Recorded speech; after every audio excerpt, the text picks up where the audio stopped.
Hello guys, welcome to my YouTube channel. आज हमें chapter पढ़ना है मॉलिक्यूलर बेसिस ऑफ इनहेरिटेंस का लेक्चर नंबर 4। ठीक है, तो स्टार्ट करते हैं the search for genetic material. तो सुनो, even though the discovery of nuclein by Miescher and proposition for principle of inheritance by Mendel were almost same time. जैसे कि हम सब जानते हैं, जो डिस्कवरी हुई थी न्यूक्लियन की, जो कि थी फ्रेडरिक मिशर ने, और हमें जो मेंडल ने जो प्रपोजिशन दिए थे लास्ट चैप्टर में, वो दोनों की दोनों चीज़ें सेम टाइम पे हुई थी।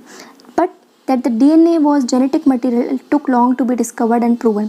बट फिर भी हमें काफ़ी लंबा समय लगा ताकि हम बता सकें कि DNA ही हमारा जेनेटिक मटेरियल होता है। ठीक है, तो बाय 1926 हमारे मन में एक क्वेश्चन जागा कि हम मैकेनिज्म चेक करना चाहते हैं कि जेनेटिक इनहेरिटेंस आखिरकार कैसे कैसे मॉलिक्यूलर लेवल पे होता है।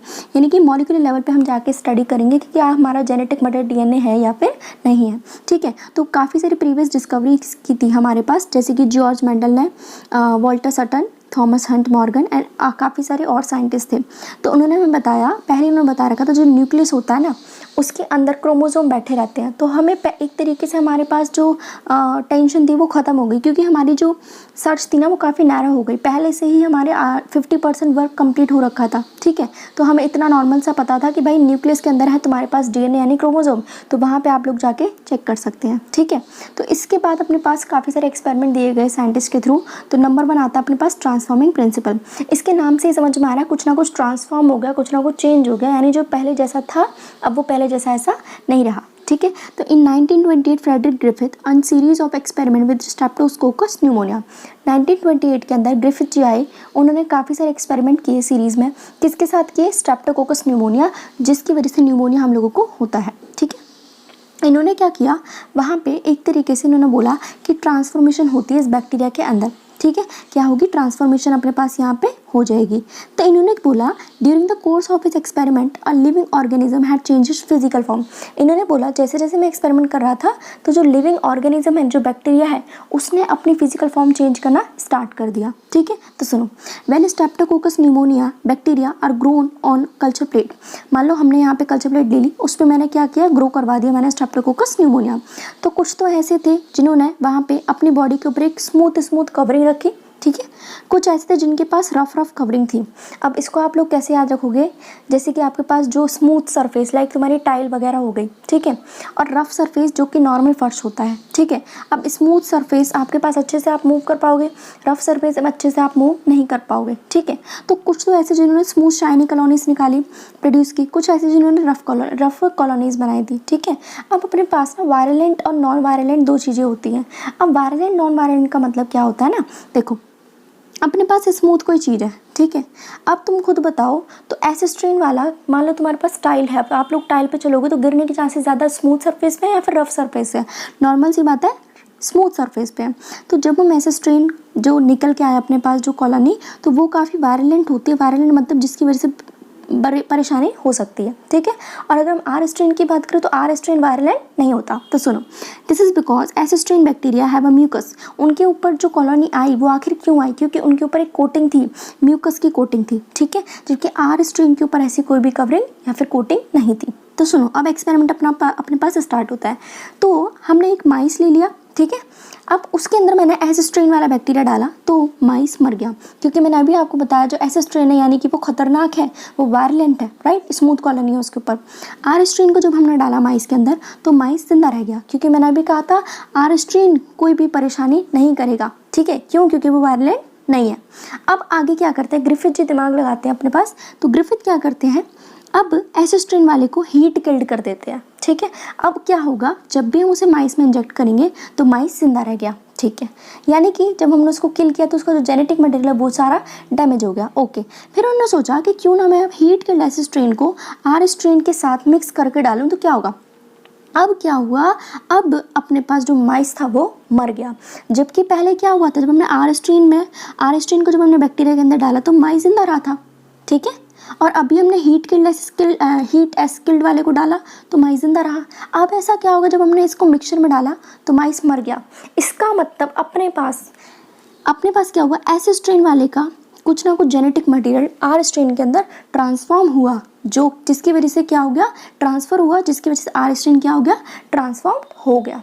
तो इससे एक्सपेरिमेंट से हमें ये चीज़ यहाँ पे समझ आती है। तो सुनो, अपने पास उन्होंने क्या बताया कि जो आर स्ट्रेन बैक्टीरिया है कुछ ना कुछ समहाउ वो क्या हो गया, ट्रांसफॉर्म्ड हो गया। क्यों? क्योंकि उसके पास हीट किल्ड एस बैक्टीरिया था जिसने कुछ ना कुछ मटीरियल ट्रांसफ़र कर दिया। ठीक है, यानी कि some transforming principle transfer from heat killed S strain had enabled the R strain to synthesise a smooth polysaccharide coat and become violent. मतलब कि जो एस स्ट्रेन था उसने कुछ ना कुछ ऐसा रिलीज किया जिसकी वजह से आर स्ट्रेन के ऊपर भी एक कोटिंग आ गई, जिसकी जो क्या थी, एक कोटिंग थी पॉलीसेकेराइड की, जिसकी वजह से क्या हो गया, वो वायलेंट हो गया। ठीक है, इसका मतलब अपने पास कुछ ना कुछ जेनेटिक मटेरियल ट्रांसफर हुआ है जिसकी वजह से जो जेनेटिक मटेरियल उसके अंदर गया है। ठीक है, तो सुनो, अब यहाँ पे इन्होंने ये चीज़ तो समझा दी हमें कि भाई ट्रांसफॉर्मिंग हुआ यहाँ पे है ना, कुछ ना कुछ चीज़ गए, लेकिन उन्होंने ये नहीं बता पाए हमारे पास जो साइंटिस्ट थे ग्रिफिथ कि रियल में हमारा जो जेनेटिक मटेरियल उसका बायोकेमिकल नेचर क्या है। ठीक है, उसके बारे में वो बता नहीं पाएगी जी डीएनए कैसा होता है, अंदर से क्या है, उसके अंदर क्या प्रेजेंट है क्या नहीं है। ठीक है, तो अब आगे सुनो, अपने पास एक एक्सपेरिमेंट आता है biochemical characterization of transforming principle. तो जो चीज़ हमारे पास ग्रिफिथ नहीं कर पाए, अब वो यहाँ पे 3 साइंटिस्ट करेंगे। ठीक है, तो अपने पास 3 साइंटिस्ट होते हैं, एवरी, मैक्लियोड, मैकार्टी। ठीक है, 1933 से लेकर 1944 तक ये करते हैं काम। ठीक है, अब इन्होंने क्या बोला, इन्होंने बोला भाई जेनेटिक मटेरियल, क्योंकि उस टाइम मानते थे लोग कि जेनेटिक मटेरियल डीएनए भी हो सकता है, आरएनए भी हो सकता है, प्रोटीन भी हो सकता है। ठीक है, तो उस टाइम पे जेनेटिक मटेरियल को सोचा जाता कि भाई प्रोटीन है। तो उन्होंने काफ़ी सारे एक्सपेरिमेंट किए, जो कि ग्रिफिथ एक्सपेरिमेंट था। क्या क्या किया उन्होंने, पहले सुनो। ताकि एस स्ट्रेन वाला बैक्टीरिया लिया, उसके अंदर से डीएनए निकाला, आरएनए निकाला, प्रोटीन निकाला। ठीक है, ये एस स्ट्रेन वाले के अंदर से ये चीज़ें क्यों निकाली, क्योंकि इसी की वजह से आर स्ट्रेन वाला ट्रांसफॉर्म हो रहा था। ठीक है, तो साइंटिस्ट ने सोचा क्यों ना हम ऐसे एंजाइम यूज़ करें जिससे ये सारी की सारी चीज़ें डाइजेस्ट हो जाएं। तो उन्होंने सोचा चलो प्रोटीन को पहले सोचते हैं कि क्या पता प्रोटीन हो जेनेटिक मटेरियल। तो जब प्रोटीन को उन्होंने डाइजेस्ट करवा दिया प्रोटीएज एंजाइम से, तो क्या हुआ, अपने पास जो माइस था वो अब भी वो डेड हो गया। ठीक है, इससे क्या प्रूफ हुआ कि प्रोटीन तो हमारा जेनेटिक मटेरियल नहीं है, क्योंकि अगर प्रोटीन तुम्हारे पास जेनेटिक मटेरियल होता तो वो वहाँ पे डाइजेस्ट हो जाता। ठीक है, फिर उन्होंने आरएनए के साथ भी यही किया, आरएनएज डाल दिया। अब आरएनएज जब वो डालेंगे तो क्या होगा, आरएनए ख़त्म हो जाएगा। अब दोबारा से उसको एक तरीके से इन्फेक्शन करवा के देखा माइस के अंदर, तो ऐसे स्ट्रेन वाले ने अब भी माइस को मार दिया। इससे क्या समझ में आया कि ना तो अपने पास प्रोटीन होता है, ना ही अपने पास आरएनए होता है, अपने पास क्या होता है, डीएनए, जो कि क्या है, जेनेटिक मटेरियल। क्यों? क्योंकि जब डीएनए को आपने डाइजेस्ट करवा दिया ना डीएनए से, तो तुम्हारे पास जो माइस था वो जिंदा रह गया। तो इससे हम ये पता लगाते हैं। समझ में आया? तो सुनो, अपने पास उन्होंने प्योरीफाई किए biochemicals like DNA, protein, RNA. ठीक है, कहाँ से? From heat killed S cell. क्यों? क्योंकि वो ट्रांसफॉर्म करा था आर सेल को इनटू एस सेल।